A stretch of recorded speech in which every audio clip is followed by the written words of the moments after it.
Hello everyone, this is Johannes. And this is Cinema. And you are watching Board Gaming Ramblings. And welcome back to another Keep or Cull, where we play our whole collection of 600 plus games and decide if we want to keep them or cull them. That is correct. We have some more games today. 7 to be precise, so Yes. not the smallest number, not the biggest number, Yeah. somewhere in between. Yes. But we have played some bigger games, as you will see, and you probably have already seen in the thumbnail picture Yes. of this video. Spoilers! Spoiler alert about the games that are in there. So let's just get to it, because Keep or Cull, you just want to hear about the games. Yes, let's do it. Shall You I will begin? begin. You are the Yes, beginner a today. beginner. Okay, first up we have Theum Yes. by Freedom and Freeze. You ready? Yes. 1, 2, 3, boom. Oh, you want to cull it? Oh yeah, I'm just assuming that you want to keep everything. Yeah, that's why I'm surprised. Well, I had a lot of fun when I played it. When we played it now, we played it with a maximum player count. Yes. And which meant that you got to do like a lot fewer things that I remember being able to do. Because we played it with 2 and 3 before. Yes, but it was really fun. Yeah. The turns went by quick. It's really a really abstract game where you at all times want to play cards to manipulate the things, the resources on the map, because none of it is yours at best for you. But you want to do it in a specific order, so you have to get like resources before you can actually use them to build like things and get points. So basically, I like this game.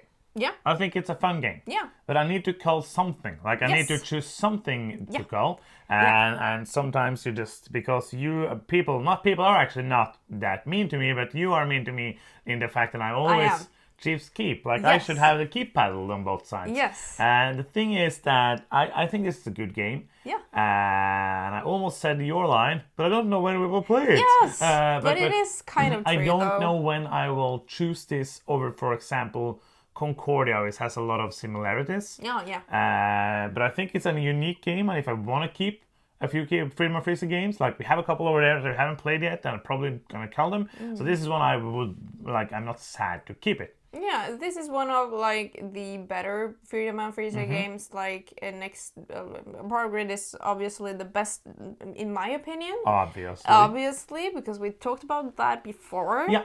But this was actually a nice surprise from him. I was positively surprised, but I'm not sad to cull it either. I'm just like, yeah, there's so many games. It's in the middle of there. It's in the middle so of there. let's keep it for Keep or Cull 2.0. And you chose keep. Yes, I know. I like. Why do you choose keep if you want to cull it? Like that's basically. No, but you know when you choose cull and I choose keep, then you start rethinking your decision, right? Because I'm like that. I'm just like, but you wanna, then I wanna. Okay. The thing like, is that when, to be completely honest, if we took our collection of games, and if we made like a top 200 list, and we just got rid of everything else, if we're going to be like, I will never be this honest with myself, but if we are going to be that honest, we will not miss those games. Yes. But right now, the feeling of like when you chose keep and then to cull it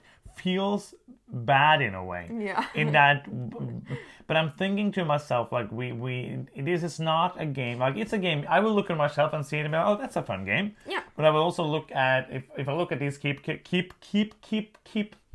shelves that we have over here, I would not choose this over 100 and 150 of those games. Yes. So for me, I would see myself playing it again, but I will not miss not playing it again. Yes, as you said, I will very, very seldom select these games out of all the other games we have. So what do you want to do? Oh, this was a hard one, you guys. It was really hard. So it would be easier if I just to cull keep and you didn't have to think about it. Yes, because then I hadn't, like, you would have done the job for me. Well, but I'm fine with culling it, really. Yes. And you're fine with keeping it, no, really? Of course I am, because you choose keep. That's the rules, but you get to decide. Yeah, and then, okay, let's keep it for another year. Okay, yeah. I hate myself for saying that, but, and now I had my chance. Then we have Brass Lancashire. Are you ready? Yes. You're not ready. You don't even have your paddle. You're ready now. I'm still thinking about Fame. Okay, I'm fine. Are you ready? Yeah. 1, 2, 3, boom. Yeah. Like, this is obvious. Yes. It's one of our favorite games of all time. Yep. It was very, very fun to play it again. Play a 3-player game with a player who hadn't played it before. He had played Brass Birmingham before. It's super, super fun. It was a pretty quick game, actually. Yeah, we don't really need to talk a lot about this. It's a fantastic game. If you haven't played it, play it. It's one of the best games. Yep. Yes. I'm shook. Yes. You're shook. Yes. I'm just like, You're all my shook reality up. is... You kept the game that I want to kill. Yes. I can't wrap my head around it. Okay, let's go. Youre Awake by Stefan Feld. Yes. Yes. So, how are we doing this? Because it's a Stefan Feld game? Oh! So are we doing true. like because we will not cull it because this is one of like the few collecting things we do. That's true. So I totally forgot. I will do my keep or cull as if it was not a Stefan Feld game, and we will do whatever. We'll keep it whatever it ends up being. Yeah. Are you ready? Yep.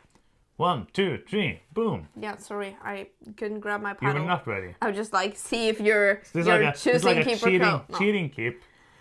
I think it's a fun game. I think it's a fun game. You feel like it's an older design. Oh yeah, but it feels really, although it feels older, it feels really fresh as well, because you don't see this auction mechanism in a lot of other games. It's very unique. Very unique auction mechanism. Because you have like this worker placement, but you're placing your dudes in like queue. Yeah. And that decides, like the first one in the queue, when you resolve the board at the end of the round, can buy the card for as many coins that are people in that queue. Yeah. So that means that, if I then say pause, I don't want to buy it for 3, then the next person in line can buy it for 2. And that money is really tight in this game. It felt like you wanted everything, but you couldn't have any of it. It definitely felt like. So no point salad at all in this game. So I thought it was really fun and a really good game, but like auction games. I think it's an okay game. I think the mechanism is very interesting, and I think the game is fine. Like, I don't think it's an amazing game. Yeah. But we're gonna put it on the cull side, but we are gonna keep it. We're gonna keep it. Because it's Stefan Feld. We make our own rules. Next up, we have the Lost Ruins of Arnak. Before you say this looks like a strange box, because it is. Yes. This is a pre-production copy that we got to do the playthrough we did when it came out. And that's the copy we have kept so far. We have played it now a few times with the expansion, which you will be seeing a review of as well. So let's see what we will do with this one. Yes. You ready? Yeah. 1, 2, 3, boom. I thought like I wasn't a fan of this, and then we played it again, and I was just like, oh, okay, I remember now that I am a fan of this. So spoiler alert, the expansion is good. We're going to talk about why in the review. But the core game also is really good. Like when you haven't played a game in a long time, you tend to like some things of the things that you taught really stands out to you, that things that you remember. For example, about this game, a lot of people have said, and I have thought as well, that it is like a very, very slow deck builder. It doesn't really feel like a deck builder. Nope. And then my mind, I think, over this time has made that like the core thing that I remember, that I think about this game. And then we played it, and I was just like, oh, yes, it is still true. It's very slow deck builder, but it's also really, really fun. Yeah. So and I want to get a real copy of the game, because the cards we have and the cards of the expansion doesn't destroy the gameplay, but it is not they're not the same basically. So I would like to get a production copy of the game. Yes. Then we have a little game that we picked up at Spiel. It's Twinkle. Twinkle, twinkle, little star. Yes. Something, something, where you are. Yeah. You ready? Yeah. 1, 2, 3, boom. It was a really neat game, though. Yes. Even though I want to call it, it's... People said in the comments, stop saying positive things about the cold games. But as we said, like, as a commenter also said, like, most of these games, this is not one of them, most of these games are games that have been in the collection a long time, so it means that we have liked them for some reason. Absolutely. But it's very much easier to cull games we have only played once and never really got into the collection. That's true, but I think it has some neat concepts. You have like these dice that you draft. Yes. And you get like three picks each round. Like, I want to roll these dice and see what I get with these colors and these sizes. And you pick a dice and then place it in like your constellation-ish. And you want to score points depending on what the colors of dice are and what, like, score points. A neat concept. I thought it was okay. Yes, it's fine. It's fine. It was fun to play it one time. I never need to play it again. Like it was, I played this. That's the feeling of it. It's like in the category that I could take this out and play this with somebody that's new to board game because it's very easy to grasp with my family. But there's so many other games in that genre that I'd rather play. But it does has an interesting scoring mechanism. Like you score different colors and different shapes. That's very interesting. Yes. So it's a fun game. Next up, we have something that we didn't get at Spiel because they only had German versions. But now there's an English version of Ultimate Railroads. Yes. Bajung. But that's not something. I was just like, is that the name of the game? Bajung? Bajung. Okay, let's do the Keeper Cull thing. Yes. You ready? Yeah. 1, 2, 3, boom.